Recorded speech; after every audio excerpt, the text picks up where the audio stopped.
Bienvenue dans Les Briseuses de cycle, le podcast des femmes courageuses qui osent voir la vérité en face pour se guérir et briser le cycle de la violence familiale. Je suis Naira, coach, thérapeute, alchimiste et transformatrice, et je te partage dans ce podcast des clés de vérité pour te permettre des prises de conscience et d'entamer toi aussi ton merveilleux chemin de guérison et d'élévation. Alors, bienvenue dans ce nouvel épisode. Aujourd'hui, nous allons parler d'un sujet douloureux, j'ai envie de te dire comme souvent, comme tout le temps d'ailleurs, mais qui est quand même essentiel, qui est le fait d'avoir eu une mère immature et qui qui a créé la parentification chez toi, qui t'a rendu le parent de ta mère. Donc tu connais ça, si tu as grandi malheureusement avec une mère qui refusait de prendre ses responsabilités d'adulte et de mère, donc de parent. Tu as certainement été poussé à devenir le petit adulte de la maison, en fait. À prendre en charge, comme on en a déjà parlé, prendre en charge les émotions et les besoins de ta mère. Euh, Pourquoi pas aussi peut-être les émotions et les besoins de tes frères et sœurs. Assurer la sécurité, garder tes frères et sœurs. Assurer la gestion de la maison, du ménage, des repas. Peut-être aussi de tout ce qui est travail, de tout ce qui est administratif. Euh, voilà. Alors, la parentification, qu'est-ce que c'est? C'est quand la petite fille prend la place du parent, quand l'enfant prend la place du parent. Euh, donc, comme j'ai dit, voilà, ça peut être pratico-pratique, comme faire les tâches ménagères, s'occuper des frères et sœurs, etc. Mais la parentification, c'est aussi émotionnel. C'est aussi devenir, comme on en a parlé la dernière fois, le thérapeute, la confidente, la conseillère, la régulatrice de la mère. Euh, Voilà, en fait, comme on en a parlé, c'est qu'en fait, les rôles s'inversent. C'est une stratégie de survie que tu as mise en place pour, euh, pour en fait être en lien avec ta mère. Et parce que tu voyais ta mère en détresse, tu as mis en place ce mécanisme parce que tu as vu que ta mère est immature émotionnellement, qu'elle est incapable d'assumer son rôle de guide et de protectrice. Donc, comme il y a un vide qui s'est créé, c'est toi qui as comblé ce vide en jouant ce rôle-là, qui n'était pas le tien. Donc, comme on en a parlé, ça ressemble beaucoup, finalement, c'est la même chose, c'est un peu la même chose, c'est lié. La parentification, c'est ça, c'est ce qu'on a dit au dernier épisode, l'enfant apprend à mettre les besoins des autres avant les siens, puisque c'est comme ça que tu as appris à fonctionner, tu te sacrifier pour les besoins de ta mère. Tu peux ressentir une culpabilité extrême quand tu te mets à penser à toi, à tes besoins, à ce que tu aimerais faire, tu culpabilises. Euh, si tu as un rêve qui peut-être t'éloigne quelque temps, ne serait-ce qu'une journée ou quelques journées de ta mère, de tes frères et sœurs ou de ta famille, tu abandonnes parce que tu culpabilises. Tu vois, peut-être que tu t'es jamais autorisé à aller en vacances toute seule avec tes amis parce que tu te disais qu'il fallait que tu restes proche de ta mère et de tes frères et sœurs, même si ça peut être inconscient. Peut-être que consciemment ça va, mais inconsciemment tu te rendais pas compte qu'en fait tu t'empêchais de faire des choses pour rester proche de ta mère et de tes frères et sœurs, pour continuer à jouer ce rôle de gardienne, de protectrice, de guide.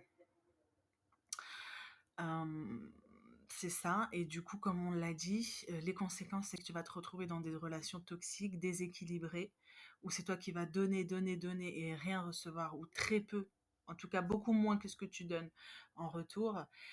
Tu vas te sacrifier pour l'autre, tu vas vouloir le sauver.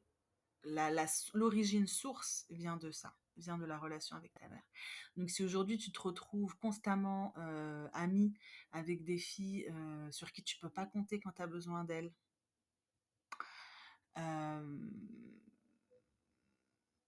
qui sont ingrates, remplies d'ingratitude, alors que toi tu fais que leur donner, donner, donner des choses, rendre des services, être toujours là pour elles quand elles t'appellent, à n'importe quelle heure du jour et de la nuit. Peut-être que tu as même donné beaucoup de choses matérielles, tu as donné des vêtements, tu as prêté de l'argent, tu as donné de l'argent, tu as fait plein de choses. Et tu as de l'ingratitude en face, c'est comme si tu n'avais jamais rien donné. Et toi, Quand tu attends de recevoir quelque chose en retour, tu es toujours déçu. Et t'en as marre, tu te demandes pourquoi est-ce que c'est toujours comme ça. Et bah, regarde du côté de la relation avec ta mère s'il y a quelque chose qui s'est joué là-dedans, si tu étais effectivement le parent de ta mère. Et au fond de toi, tu vois, tu as toujours ce sentiment de... T'as pas vraiment l'impression d'avoir vécu une enfance, tu vois. Tu n'as pas vraiment l'impression d'avoir été une enfant. Même quand tu étais enfant, tu ne te voyais pas comme étant une enfant. Ouais. Donc ça peut être un indice. Si effectivement tu as été une fille, une enfant parentifiée. Alors, on va parler maintenant des pistes de guérison. Donc, guérir de la parentification, c'est quoi finalement? Premièrement, déjà, c'est la prise de conscience. Comme on l'a dit, c'est faire un travail d'introspection, se rappeler les situations dans lesquelles est-ce que tu t'es senti être la mère de ta mère, les situations dans lesquelles tu as eu besoin d'une mère et qu'elle n'était pas là. C'est-à-dire, tu avais besoin qu'elle agisse de telle manière, tu avais besoin de protection et tu ne l'as pas reçue, tu avais besoin de conseils, tu ne les as pas eus, tu avais besoin d'écoute et d'attention et il n'y en avait pas. Tu pleurais toute seule dans ta chambre ou à quel moment est-ce que essaie de trouver à quel moment est-ce que tu as commencé à te dire de toute façon je peux compter que sur moi-même.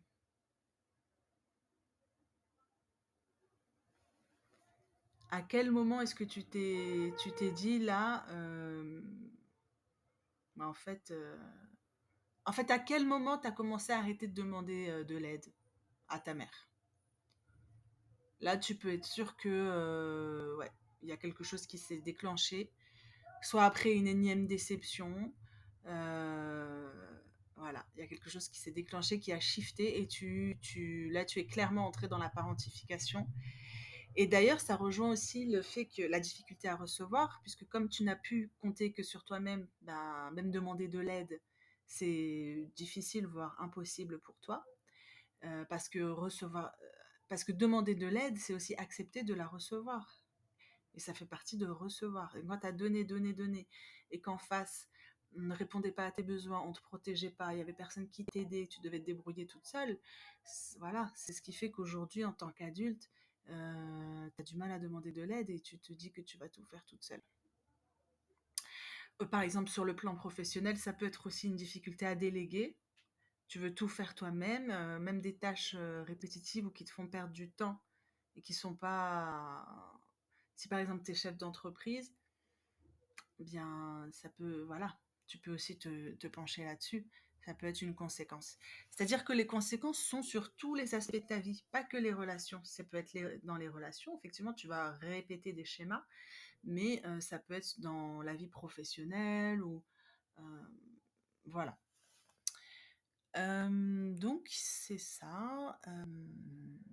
Donc guérir de la parentification, c'est aussi, donc après la prise de conscience et le travail introspectif sur ton passé et ton enfance, et les éléments déclencheurs qui ont jalonné ton chemin et qui ont fait que tu es devenu, tu as adopté ces modes de survie aujourd'hui à l'âge adulte, c'est aussi rendre symboliquement à ta mère ce qui lui appartient.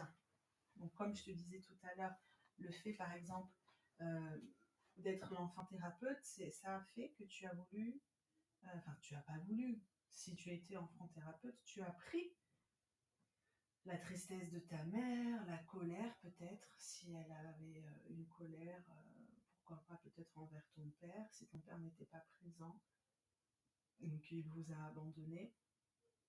Tu as pris cette colère qu'elle ressentait envers lui, tu l'as peut-être même élargie à tous les hommes, tu as peut-être récupéré une haine des hommes, qui à la base ne t'appartenait pas. Euh, voilà, donc la première étape après la prise de conscience, c'est de rendre à ta mère ce qui lui appartient. De lui rendre toutes ces émotions négatives et de récupérer aussi ton énergie qui a été... ton énergie qu'elle a prise en fait, ta lumière intérieure, ta joie de vivre que tu avais à l'époque, tout ça qu'elle a pris pour se nourrir parce qu'elle n'arrivait pas à s'alimenter par elle-même, elle n'arrivait pas à trouver cette joie de vivre par elle-même, elle te l'a prise à toi malheureusement. Ça existe aussi des vampires énergétiques Même entre mère et enfant, c'est malheureux, mais c'est ainsi, effectivement. Et nous, voilà, en tant qu'enfants, tout ce qu'on veut, c'est le bonheur de nos parents. Donc on se laisse malheureusement abuser, voler. euh, Ce qui peut amener aussi ensuite à d'autres types d'abus, hein, parce qu'on dit abus sexuel, mais ça, d'arriver à l'abus sexuel, il y a d'autres types d'abus, notamment l'abus énergétique, le vol énergétique. Il y a l'abus psychique, psychologique, c'est ce qu'on appelle de l'emprise. Quand la personne, elle te met sous emprise, donc c'est tout ça, c'est des techniques de manipulation pour arriver à te contrôler. Elle te met sous emprise pour pouvoir mieux te contrôler, t'utiliser comme elle en a envie, t'abuser. Donc abuser, ça veut dire qu'il y a plusieurs types d'abus. Il y a l'abus de confiance, euh, il y a des, comme on a dit, il y a des abus. On va dire le degré maximal, c'est l'abus sexuel. Mais avant d'en arriver à là, il y a eu d'autres types d'abus. L'abus de confiance, donc ça va être par exemple pour les prédateurs sexuels, les pédophiles. Donc là, je digresse du sujet, mais il y a quand même un lien dans ce que je dis.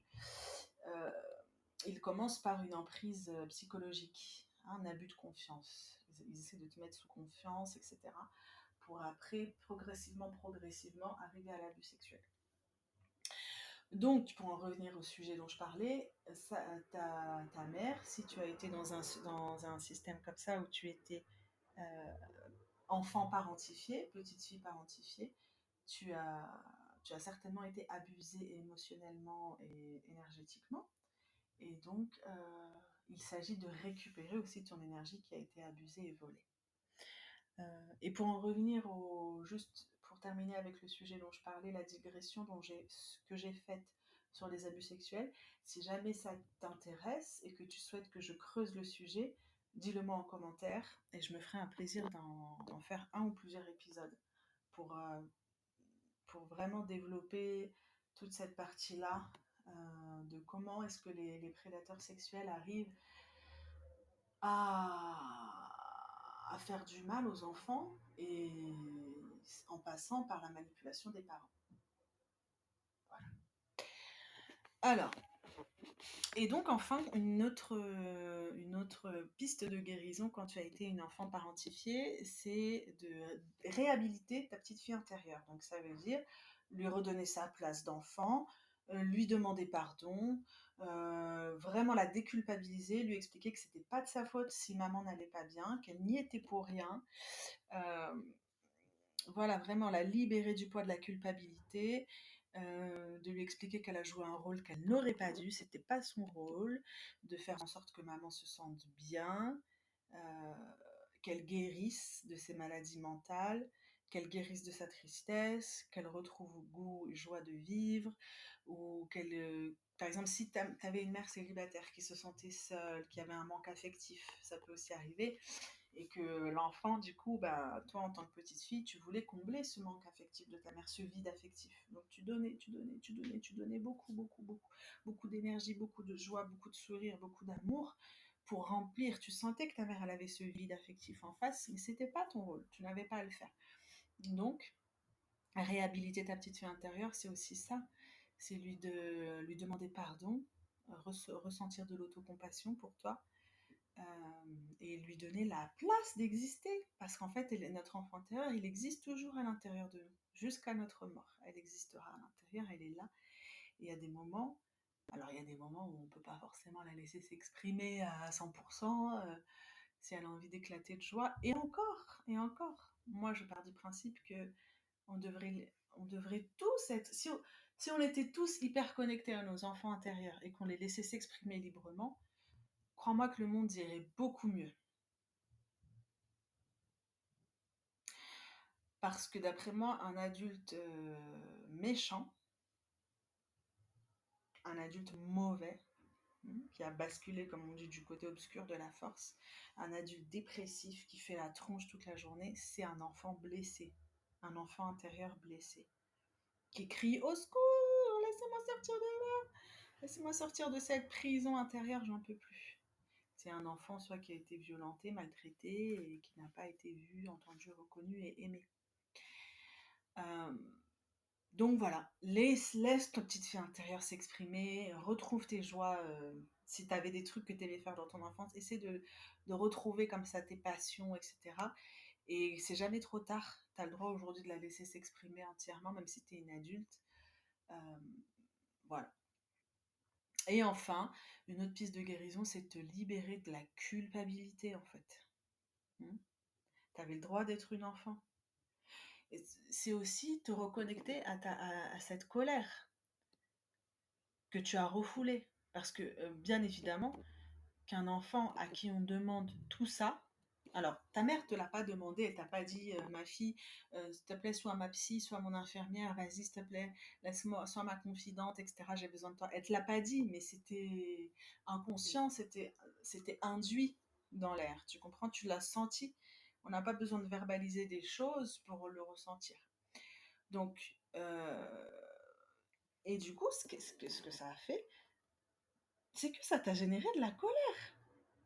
Même si tu ne le vois pas, et tu l'as certainement pas conscientisé, parce que tu voulais pas ressentir encore plus de culpabilité, effectivement, tu voulais pas ressentir encore plus de culpabilité, de ressentir cette colère envers ta mère, parce qu'elle te demandait l'impossible, et ce qu'elle te demandait de faire, c'était totalement injuste. Tu n'avais pas apporté, comme on a dit, sa dépression, sa colère, et son malheur, et sa souffrance sur ton dos.